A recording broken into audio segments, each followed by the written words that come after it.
A very Very, brief introduction to art history. but only of the Western world. So there are a few things you should pay attention to throughout this movie. The first is the conflict between abstraction and naturalism. For an example of abstraction, you should look at the Cycladic figure, which you'll see later. For example of naturalism, you should look at either the Greek boxer or the Republican bust of a man, both of which you will see later. Second thing that you should keep in mind is the use or the reason of art, because in different time periods, the art served different purposes. The third thing is the type of artifact. Is it a piece of jewelry, a statue, or a manuscript, and what does that say about the people who created it and their lives? This artifact is a Sumerian cuneiform tablet. The Sumerian period in the Near East runs from 3000 to 2500 BCE.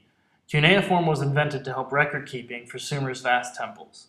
Later on, clay tablets like this were used for all sorts of records, and cuneiform spread to be used for laws and propaganda. Cuneiform was adopted by many people of the ancient Near East and is common in their art and on their monuments. This relief depicts a winged genius, a benevolent spirit or deity from the Neo-Assyrian period. The relief is from the palace of Ashurnasirpal II at Nimrud. The use of objects to represent ideas such as magic, divinity, or power is shown in the objects in his hand as well as the horns on his crown, and is a prominent feature of Near Eastern art. Notice also the cuneiform inscriptions along the center, boasting of the military campaigns of that king. It is carved in low relief, as was customary with the Assyrians.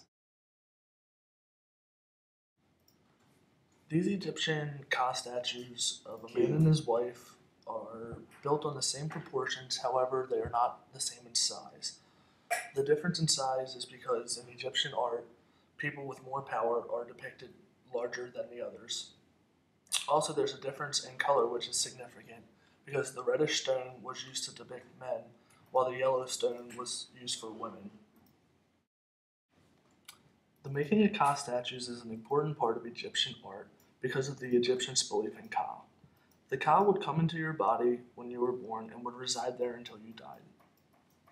After your death, the Ka would need a place to reside, so Egyptians would make Ka statues that offered a permanent place for the Ka to reside after your death. The Ka statues were placed inside your tomb with you in a section called the Serdab.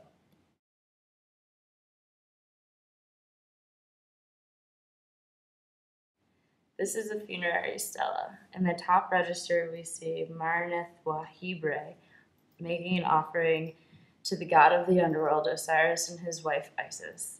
On the table that stands in front of him is food and flowers that he has given to the god.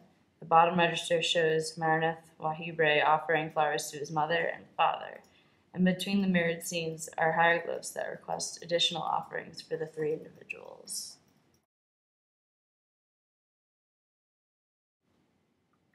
This statue marks a dramatic shift from the earlier pieces. It is a Cycladic figure, most likely a woman, from the Cycladic Islands in the Aegean.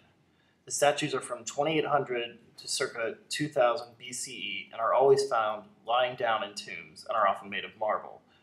They are heavily abstract, showing a human form but little more, leaving even gender in question. It resembles some Neolithic figures but is distinct in its angular and geometric form.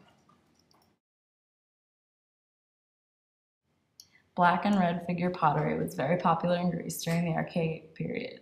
Between late 4th and early 6th century, this technique was used on fine pottery, while plain pottery was more for everyday use. Black figure pottery was used until 530 BC, when the potter Andocides came up with the idea of red figure pottery.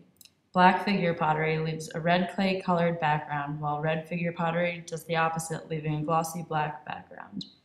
Having red figures made it easier to create detail within the scene being portrayed. The vases created were often used on special occasions as well as to transport wine and water. The scene shows stories of Athenian life and complement literary texts from that time as well as classical periods. This small statue of a Greek boxer shows the artist's potential to create a realistic body structure and physique. It also shows how Hellenistic artists were able to achieve realistic quality in a small-scale sculpture. Boxing was a popular and violent sport that showed an individual's strength and bravery. Unlike boxing today, any sort of blow, including eye gouging, was permitted.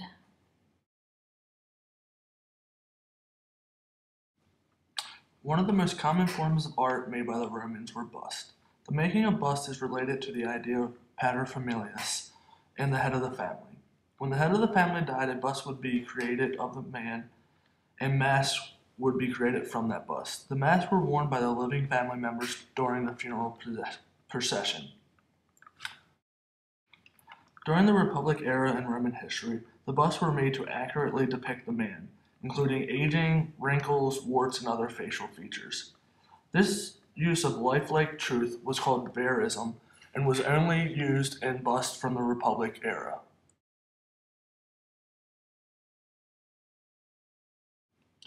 During the time of the Roman Empire, the making of busts went from using the idea of verism to the idea of using idealism.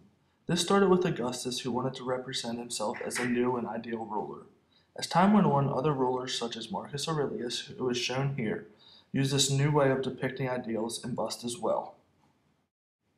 This new style of bust showed the man as he wanted to be depicted, not as he actually was. The reason being that this allowed the bust to be a piece of propaganda, conveying different messages and ideals to the people of Rome. This was a common theme in Roman art from the time of the Republic through the end of the Roman Empire.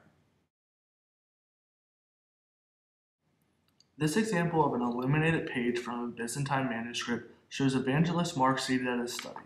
This composition is very common during the Byzantine Empire and can be seen in other manuscripts such as the Codex Ammunitus and the Lindisfarne Gospels. The image of Mark also shows classical themes and its naturalism. This combination of classical themes and Christian ideas is a major trademark in Byzantine art.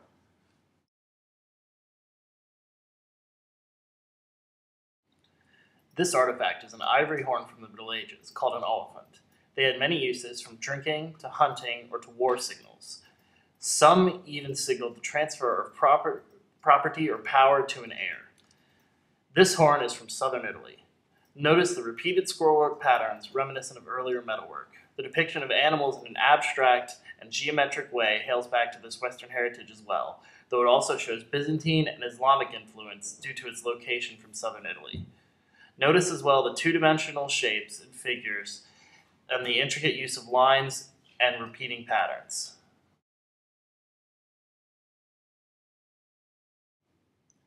This heavily decorated bookbinding covers the 11th century Mansi Gospels. It shows the merger of traditional and Christian art in Western Europe. The Western tradition of metalwork is shown in the decorated silver with its complex repeated patterns. However, the themes are fully Christian, showing the crucifixion in the center with ivory panels of the four evangelists surrounding it. This fusion of older tradition with Christian ideas is a hallmark of Western medieval art.